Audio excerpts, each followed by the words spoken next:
తులవారి కనుక చూసుకున్నట్లయితే 6వ స్థానంలో షష్టమ స్థానంలో క్రూర గ్రహాల యొక్క కలయిక చాలా మంచిది.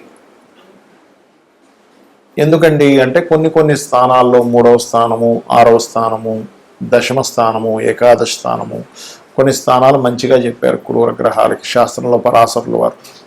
కాబట్టి మరి వీటి వల్ల మీకు కలిగే మంచి ఏమిటి, జాగ్రత్తలు ఏమిటి, ఎటువంటి విషయాల పట్ల మీరు జాగ్రత్తగా ఉండాలి, దేశకాల పరిస్థితులు ఇవి దేని మీద ప్రభావం చూపించనున్నాయి అనేటువంటి అంశాలు చెప్తుంది నేనైనప్పటికీ చెప్పిస్తుంది సాక్షాత్ లలిత అమ్మవారిగా భావిస్తూ ఆ గ్రహాల యొక్క కలయిక వల్ల మీకు కలిగేటువంటి ఫలితాలు నుంచి ఏ రకంగా మీరు బయటపడాలనేటువంటి అంశాలు చెప్తుంది నేనప్పటికీ చెప్పిస్తుంది సాక్షాత్ లలిత అమ్మవారిగా భావిస్తూ ఆ లలితాంబిక అమ్మవారి యొక్క అనుగ్రహం మీకు పరిపూర్ణంగా కలగాలని మనస్ఫూర్తి కోరుకుంటూ ఇక్కడ 6వ స్థానంలో క్రూర గ్రహాల కలయిక మీరు పోటీతత్వాన్ని నేను ఎలాగైనా సాధించాలనేటువంటి ఒక మంచి పోటీతత్వాన్ని నేను ఎలాగైనా సరే నేను గెలుస్తాను అనేటువంటి మంచి నమ్మకాన్ని క్రీడా రంగాల్లో ఉండేటువంటి వారికి మంచి శక్తిని శత్రువులను పెంచుతుంది. కాకపోతే 6వ స్థానంలో ఉన్నప్పుడు కొంచెం నిత్య జీవితంలో కూడా కొంత ఒత్తిడి కూడా ఎక్కువగానే ఉంటుంది, కానీ గెలుపు కూడా ఇస్తుంది. అంటే కొంతమంది చూడండి పోలీస్ స్టేషన్స్, కోర్టు కేసులు, శత్రువులు ఉంటారు, కొంతమందికి రాజకీయంగా శత్రువులు ఉంటారు, అదేవిధంగా వ్యాపారంలో శత్రుత్వాలు ఉంటాయి. కొన్నిసార్లు క్రీడా రంగంలో దాన్ని మనం శత్రుత్వంగా తీసుకోవడానికి వీల్లేదు. క్రీడ అంటే క్రీడ, ఇంకా అవతల అపోనెంట్ కానీ మనం దాని ఒక పాజిటివ్గా తీసుకుంటూ ముందుకు వెళ్ళాలి. కాబట్టి ఆ విషయాల్లో మంచి గెలుపు ఉంటుంది. అయితే ఇక్కడ ఈ ఎవరికైనా కానీ కొంచెం ఇక్కడ మరి 6వ స్థానంలో ఉండే గ్రహాలు ఏదైనా ఒక విషయంలో జాగ్రత్త కూడా చూసుకోవాలి కదా. అప్పులు ఇవ్వడం తీసుకునే విషయంలో, అప్పు విషయంలో జాగ్రత్తగా ఉండండి. ఎందుకంటే అప్పుల మూలంగానే గొడవలు కూడా వస్తాయి. ఈ ఏప్రిల్ 11వ తేదీ నుంచి బుధుడు కూడా అక్కడికి వస్తున్నాడు కాబట్టి బుధుడు అప్పులకు కారకుడు. కాబట్టి మీరు అప్పులు ఎవరికైనా ఇవ్వడం తీసుకునే విషయంలో ఈ గ్రహాల యొక్క కలయిక మూలంగా ఈ విషయంలో ఖచ్చితంగా జాగ్రత్తగా ఉండాలి, గుర్తుపెట్టుకోండి. ఎందుకంటే ఇక్కడ మరి అప్పులు ఉన్నాయండి, రావట్లేదు, బయట వాళ్ళకి ఇచ్చాము, కానీ మేమే కొంతమంది దగ్గర అప్పులు చేసి తీర్చలేకపోతున్నాము. ఓం అపర్ణాయై నమః అనే మంత్రం, లేదంటే మనం ఏం మాట్లాడినా గొడవలు అయిపోతున్నాయి అన్నప్పుడు మాత్రం మీరు ఓం కర్పూర వీటికామోద సమాకర్ష దిగంతరాయే నమః అనే మంత్రం చేయండి. అన్ని విధాలా మీకు బాగుంటుంది.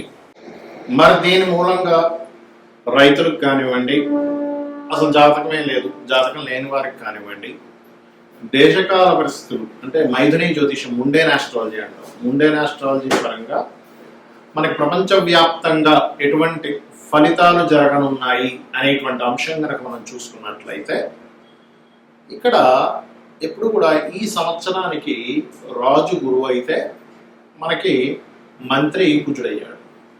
గురువు అయినటువంటి రాజు మీనరాశిలో ఉండేటువంటి ఎనర్జీ అంటే మనకి ఒక గ్రహం ఎప్పుడు కూడా మనకి పరాశర మహర్షి చెప్పినట్టుగా ఆత్మ సంబంధినో ఏచ ఏ నిజదార్మిన దశాంతర్దశాశ్వేవ దిశంతి స్వదశాపనం. దశా ఫలితాలు ఇచ్చేటప్పుడు కానీ, లేకపోతే ఒక గ్రహం తన యొక్క ఫలితాలు ఇచ్చేటప్పుడు కానీ తన రాసుల్లో ఏ గ్రహం ఉంది, తనతో పాటు ఏ గ్రహం కలిసింది, తనని ఏ గ్రహాలు చూడబడుతున్నాయి, ఇవన్నీ మనం తీసుకుంటాం. కాబట్టి ఇక్కడ దిస్వభావ రాసుల్లో ఉండేటువంటి గురువు మరొక దిస్వభావ రాసుల్లో ఉండేటువంటి 3 గ్రహాల యొక్క ప్రభావాన్ని పొందుతున్నాడు. కాబట్టి రైతుల విషయం కనుక చూసుకున్నట్లయితే ముఖ్యంగా మామిడి పళ్ళు, అరటి పళ్ళు అమ్మేటువంటి ఎగుమతి అప్పుడు మనకి ఎగుమతి చేసేటువంటి కొన్ని ఉంటాయి.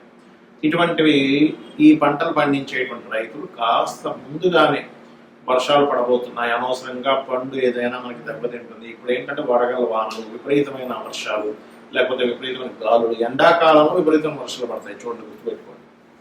ఎప్పటి నుంచి అంటే మే 1-2 తేదీ నుంచి కుజుడు మారుతున్నాడు. కాబట్టి దానికంటే ముందు నుంచి ఒక వారం ముందు నుంచి దాని ప్రభావం ఉంటుంది. మార్చి 26 నుంచే ఉంటుంది. కాకపోతే అక్కడి నుంచి ఇంకా పెరుగుతుంది అన్నమాట, పెరగడం అనేటువంటి జరుగుతుంది.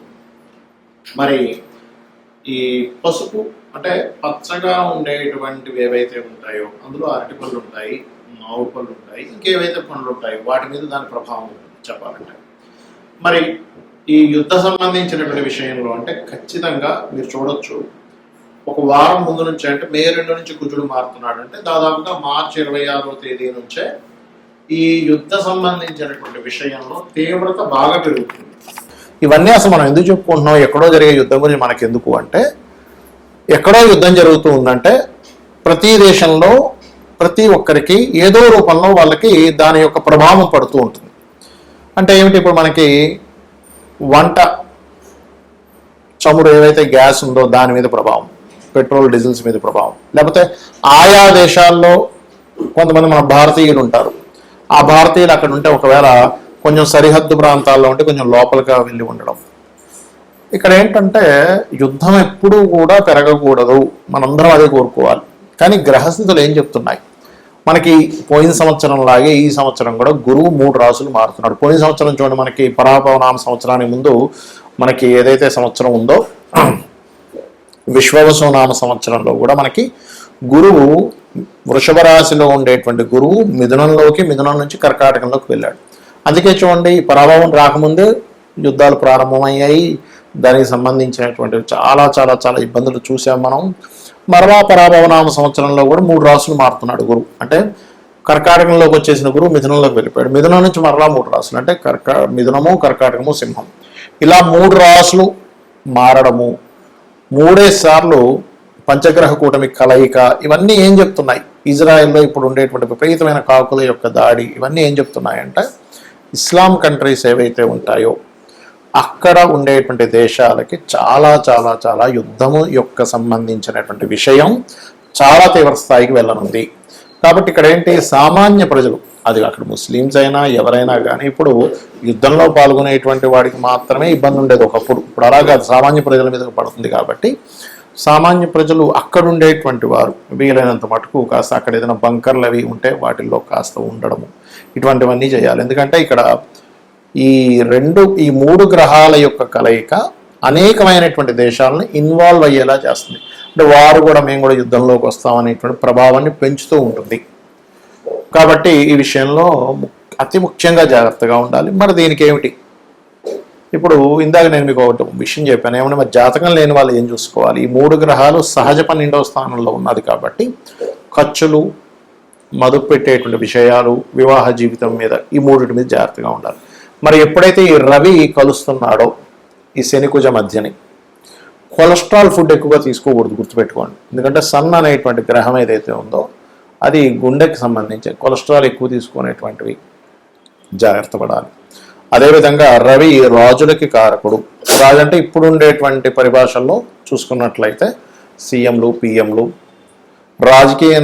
రాజకీయ నాయకులకి కూడా ఇది వర్తిస్తుంది. ప్రెసిడెంట్లు, రకరకాల దేశాల్లో, ఇప్పుడు చైనా లాంటి దేశం ఉంది, లేకపోతే కొన్ని దేశాల్లో ఏంటంటే ఇంకా వాళ్ళ మళ్ళీ అందులో అక్కడ ఓట్లు వేయడం, జనాలు ఒకరిని గెలిపించడం, ఇట్లాంటివి ఏమి ఉండవు. కాబట్టి దేశ నాయకులకి చాలా పెద్ద ముప్పు. ఎందుకంటే నాయకుడికి రాజుకి కారకుడైనటువంటి రవి ఎప్పుడైతే శనికుజ గ్రహాలతో మీనరాశిలో కలిసిన్నాడో ఇది దేశ నాయకులకి ముప్పునిస్తుంది. ఇంకోటి ఏంటి, ఈ గురువు అతిచారంలో సింహరాశి వైపు వెళ్ళిపోతాడు. కాబట్టి ఇక్కడ ఏంటి, 3 రాసులు, జలము, అగ్ని, వాయువు, ఈ 3టిని కలుషితం చేసేటువంటిది. ఇప్పుడు ఒక యుద్ధం వచ్చింది అనుకోండి, వాయువు కలుషితం అవుతుంది.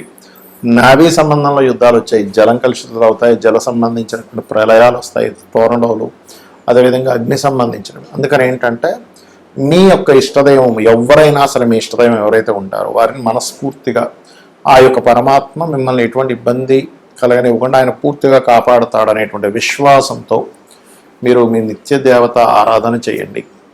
ఇందాక నేను చెప్పినటువంటి పరిహారాలు చేయండి.